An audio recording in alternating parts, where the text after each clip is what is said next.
और मैं आपको एक अपना एक बहुत ही एम्बैरेसिंग एक्सपीरियंस बताता हूं लाइफ का, जो अगर पहले वाला संदीप होता, मतलब कि वो स्कूल वाला संदीप, तो वो बैठ करके रोता, चीखता, चिल्लाता। लेकिन ये जो कॉलेज वाला संदीप था, जो सीख गया था अपने ऊपर हंसना, उसने बड़ा एंजॉय किया, उसके लिए वो मजा था, मस्ती थी। आप में से कितने लोग बस में ट्रैवल करते हैं, भरी हुई बस में, जिन्होंने अच्छे से ट्रैवल किया है या पहले कभी किया है? ऑलमोस्ट सब ने। तो आप लोग बड़े आराम से रिलेट कर पाएंगे कि मैं क्या बोलने वाला हूं। मैं कॉलेज से अपने घर आ रहा था एक बस के अंदर, और वो बस पूरी खचाखच भरी हुई थी। और बस में ट्रैवल करने की मेरे को सबसे खराब चीज ये लगती है कि उसमें जब बस पूरी तरह से भरी होती है तो सबके हाथ ऐसे होते हैं, और ज्यादातर लोगों ने डिओड्रेंट नहीं लगाया होता। आप लोगों ने शायद ये प्रॉब्लम फेस करी होगी। तो हुआ क्या कि मैं ऐसी बस में ट्रैवल कर रहा, बस पूरी भरी हुई, और मुझे एक बड़ी अच्छी खुशबू आई, मतलब कमाल के एक परफ्यूम की खुशबू।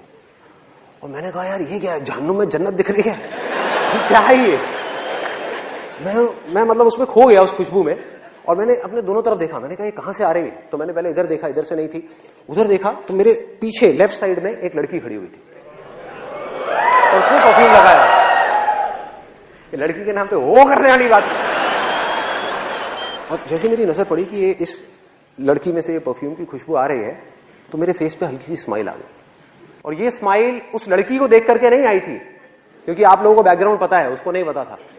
ये स्माइल आई थी उसके परफ्यूम की वजह से, कि मैंने देखा और मैंने कहा कितना अच्छा परफ्यूम है। तो हल्की सी स्माइल आई, लेकिन उस लड़की को ये डाउट हो गया कि मैं उसको छेड़ रहा हूं, मैं उसमें लाइन मार रहा हूं। और वो बिल्कुल गुस्से से मेरे को घूरने लग गई, मतलब उसने गुस्से वाली मेरे को लुक दी, और मैंने फटाफट से अपना मुंह नीचे कर लिया। मैंने कहा भाई पिटना नहीं है तो मुंह नीचे कर लो, भीड़ यहाँ पे बहुत है, बहुत मारेंगे सब मिल करके। तो मैं अपना आराम से ऐसे ही खड़ा हुआ। उसके 10-15 मिनट बाद में, गर्मी बहुत ज्यादा थी, गर्मियों का टाइम था, और मेरे फेस पे पसीना आया। तो मैंने क्या किया, अपनी जेब में हाथ डाला रुमाल निकालने के लिए। अब ध्यान से देखो मेरा हाथ कैसा है, क्योंकि मैं आपको बता चुका हूं कि मेरी उंगली मुड़ती नहीं है। तो मैं गया, मैंने जाकर के अपनी जेब में हाथ डाला, रुमाल निकाला, और जब रुमाल निकाल रहा था तो वो उंगली जा करके उस लड़की के पैर पे टच हो गई। उसके पैर पे टच हो गई। आपने वो कहावत सुनी होगी, कंगाली में आटा गीला। बिल्कुल ऐसे ही कुछ मेरे साथ में हुआ कि पहले ही मेरी पिटने वाली हालत थी, और ऊपर से वो उंगली जा करके उसके पैर पे टच हो गई। मैं रुमाल लेकर के चुपचाप अपने फेस पे आया, और मेरी हालत खराब। मैं मनी मन सोच रहा, मैंने कहा भाई अब क्या करूं? दो ऑप्शन है मेरे पास में। एक तो ये है कि पलट करके इसको फटाफट से सॉरी बोल दूं, लेकिन उसमें एक रिस्क है कि क्या हो अगर उसको पता ही नहीं है कि उंगली मेरी थी इतनी भीड़ में।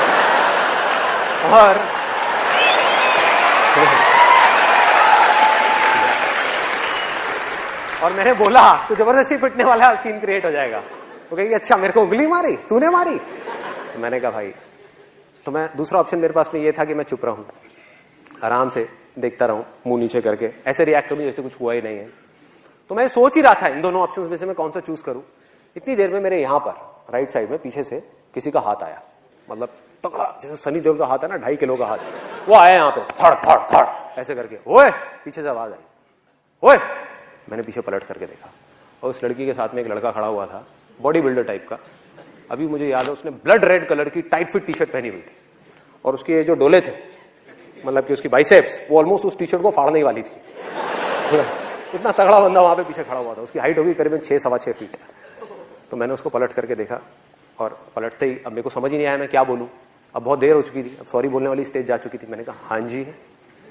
बस मेरा ये बोलने की देर थी, लड़की का गुस्सा और बढ़ गया। कहती हाँ जी, मैं तुझे बताऊं हाँ जी। एक तो मुझे पहले देख करके हंसता है, उसके बाद में टच करता है, और फिर पलट करके कहता है हाँ जी। तो उल्टा पड़ गया मेरे ऊपर, मतलब जैसे मैंने उसको बोला। फिर मैंने उसको समझाया, मैंने कहा जी I am very very sorry. अब मैं आपको किस तरीके से समझाऊं, आप देखो ये जो मेरी 2 उंगलियां हैं, आप देखो इन दोनों की शेप्स में आपको साफ फर्क पता लग जाएगा। मेरी जो उंगली है मुड़ती नहीं है, मैंने जानबूझ करके नहीं किया, गलती से हो गया है। तो उसके बाद में उस लड़के ने बड़ा कमाल का डायलॉग बोला, जो उसके साथ में था, मुझे नहीं पता वो उसका क्या था, बट उसने बड़ा सही डायलॉग बोला। कहता ओ हीरो। मैं कहा हाँ जी। और क्या बोलूं? मैं कहा हाँ जी। कहता है मेरा हाथ दिख रहा है, ये भी अगर एक बार पढ़ना शुरू हो जाए ना तो रुकता नहीं है, जैसे तेरी उंगली मुड़ती नहीं है। तो मैंने कहा भाई आज तो तू गया, आज तो पिटाई होनी पक्की है। फिर उसके बाद में मैंने जितनी मैं कोशिश करता चला जा रहा था उतनी ही गड़बड़ होती चली आ रही थी। और ऐसे में गड़बड़ क्या होती है कि यहां तक तो ठीक था, मतलब ये जो लड़का था और ये लड़की थी, इसको तो मैं फिर भी किसी तरह से हैंडल कर लेता, लेकिन ऐसे में क्या होता है, जितनी भी भीड़ होती है वो सब लड़की की तरफ हो जाती है। उनको ये लगता है कि सारे लड़के ही बुरे हैं और कोई समझने को तैयार नहीं, मतलब किसी को पता ही नहीं कि हुआ क्या है। और वहां पर पीछे एक मूंछों वाले अंकल खड़े थे, वो बोलते कहते, ओए शर्म नहीं आती तेरे को, तू लड़की को छेड़ता है, भरी बस में लड़की को छेड़ रहा है। मैं पलटा, मैंने उनके हाथ जोड़े, मैं कहा अंकल जी आज तक मैंने अपनी गर्लफ्रेंड को नहीं छेड़ा, मैं इनकी गर्लफ्रेंड को क्या छेड़ा। मतलब मैं समझाने की कोशिश कर रहा हूं, मैंने कहा एक बार देखो तो सही, देखो तो सही। कहते गंदे गंदे इशारे करता है, तो चल साइड हो चल। मतलब कोई भी अपनी वाइफ की फ्रस्ट्रेशन, अपनी जॉब की फ्रस्ट्रेशन आकर के मेरे पे निकाल रहे, आकर के ले ले धक्के धक्के देते देते। तो कब मुझे धक्के पड़े और कब मैं बस के आगे तक पहुंचा, कब कंडक्टर ने बस रोकी और मैं बस से उतरा, मुझे पता ही नहीं लगा। सब कुछ अपने आप हो गया, धक्के खाते खाते खाते खाते बीच रास्ते में मुझे बस से निकाल दिया। इनफैक्ट मेरा जो कॉलेज का बैग था वो भी बस में रह गया। और मैं उतरा, और उतर करके अगर वो पहले वाला संदीप होता, वो स्कूल टाइम वाला, तो वो क्या करता, वो रोता, वो जा करके भगवान को बोलता, हे भगवान तूने मेरे साथ में क्या किया, मेरी तो कोई गलती भी नहीं थी, ऐसे पिट गया, ऐसे मेरे कपड़े फट गए, ऐसे ये सब हो गया, यही करता। और दूसरी चीज क्या करता, इस एक्सपीरियंस को, ये जो हुआ मेरे साथ में, इसको एक भयानक सपना समझ करके भूलने की कोशिश करता, ये भूल जाओ। और मजे की बात पता है क्या है, आप जितना भी किसी चीज को भूलने की कोशिश करते हो वो चीज उतनी ही याद आती है। हुआ आप लोगों के साथ ऐसा? जितनी कोशिश करता वो अंदर ही अंदर मेरे रह जाता, मतलब बाहर नहीं आ पाता कभी भी। लेकिन ये था पहले वाला संदीप, मतलब कि वो स्कूल वाला संदीप जो अपने कॉलेज के फ्रेंड से नहीं मिला था, लेकिन वो मर चुका था। अब था ये कॉलेज वाला संदीप। मैंने क्या किया, वहां से उतरा, मैंने कहा यार बैग तो अंदर रह गया है, लेकिन दोबारा पिटने की मेरी हिम्मत नहीं थी। तो मैंने कहा दोबारा जाना तो बस के अंदर ठीक नहीं है।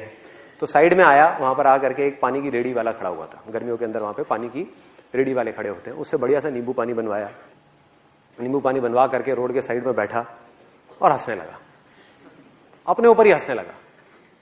मतलब अकेले में खुद का मजाक उड़ा रहा था और बार बार सोच रहा, मैंने कहा यार मैंने सॉरी क्यों नहीं बोला। और अपने घर गया, वहां जाकर के अपनी सिस्टर को एक किस्सा सुनाया। मैं कहा देख भाई मेरे साथ में ऐसी ऐसी चीजें हुई है। सिस्टर भी बहुत हंसी, कहती भैया तू तो बिल्कुल ही बेवकूफ है, बिल्कुल ही पागल है, ये क्या जरूरत थी ये सब करने की। मैंने कहा मैंने किया थोड़े वैसे ही हो गया, मैं क्या करूं।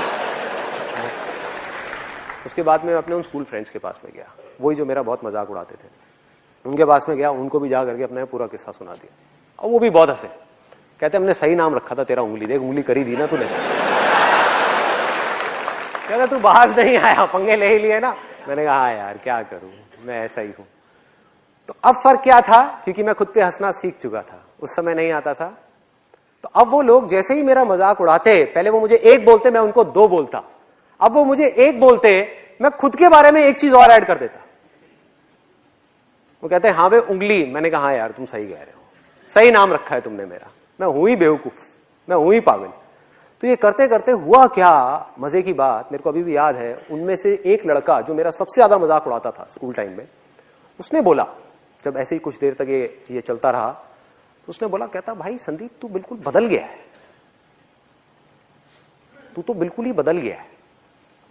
और उसकी जो टोन थी ना बोलने की, वो खुशी वाली टोन नहीं थी। He was in a state of shock. वो सदमे में था कि भाई ये हुआ क्या इस लड़के को, वो सदमे में था। क्यों?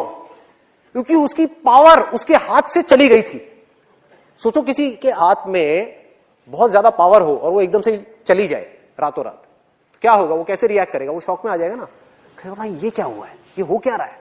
क्योंकि उसकी पावर थी क्या, उसकी पावर थी मेरा गुस्सा। मुझे गुस्सा आता था और वो मुझे गुस्सा दिलाता था। मैं चिढ़ता था, वो मुझे चिढ़ाता था। मैंने चिढ़ना बंद कर दिया, अब वो किसको चिढ़ाएगा। सोचो, उसकी पावर गायब, उसके जोक्स फेल, पूरी तरह से फेल। मतलब वो कुछ भी कोशिश करता हो फेल, किसी को हंसी नहीं आती। उसके बाद में जो मैं अपने बारे में बोलता हूं उसमें ज्यादा हंसी आती। तो ये मेरा लाइफ का छोटा सा मैंने आपको एक्सपीरियंस बताया कि किस तरह से अगर हम अपने अंदर एक इतना छोटा सा चेंज लेकर के आ जाए तो किस तरह से हमारी लाइफ एक बिल्कुल ही अलग डायरेक्शन पे निकल जाती है। सोचो मेरे अंदर का गुस्सा मर गया, फ्रस्ट्रेशन गायब हो गई, दुख गायब हो गया, क्योंकि अब मुझे हंसने के लिए किसी और की जरूरत नहीं थी, टीवी देखने की जरूरत नहीं थी, खुद के ऊपर अकेले में बैठ करके हंस सकता था।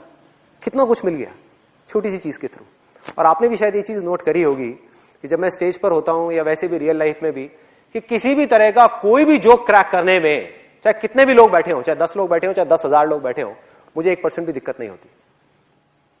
हुआ क्या है कि आज मुझे अच्छे तरीके से समझ आ चुका है कि मैं चाहे कैसा भी जोक क्रैक करूं यहां पर, कैसा भी, अच्छा हो या बुरा हो, एक चीज गारंटीड है, आप लोगों ने हंसना ही हंसना है।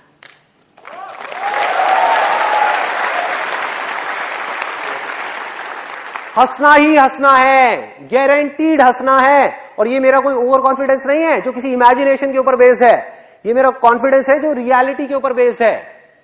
और मैं बताता हूं कैसे मैं ये बात बोल रहा हूं। मैंने कोई जोक क्रैक किया या कुछ बोला यहां पर आकर के, अगर आपको जोक समझ आ गया तो आप क्या करोगे? हंसोगे, उस जोक के ऊपर ठहाके मार मार के हंसोगे, खुल के हंसोगे। और अगर वो जोक समझ नहीं आया तो क्या होगा? तब भी आप हंसोगे। फर्क ये है कि आप मन ही मन मेरे जोक के ऊपर नहीं, मुझ पर हंसोगे कि कितना बेवकूफ आदमी है, ये तो पागल है बिल्कुल ही। मन ही मन आप हंसे ना, तो हुआ वो जो मैं चाहता था। मेरा मकसद क्या था? मेरा मकसद क्या था? ये नहीं था कि आप मेरे जोक के ऊपर हंसो, ये था कि आपकी जिंदगी में थोड़ी सी खुशी आ जाए, बस। अब इससे क्या फर्क पड़ता है कि आप मेरे जोक के ऊपर हंसो या मुझ पर हंसो? क्या फर्क पड़ता है? हाँ, या मेरी बेवकूफियों पे हंसो, या मेरे फेलियर्स पे हंसो, या मेरी वीकनेसेस पे हंसो।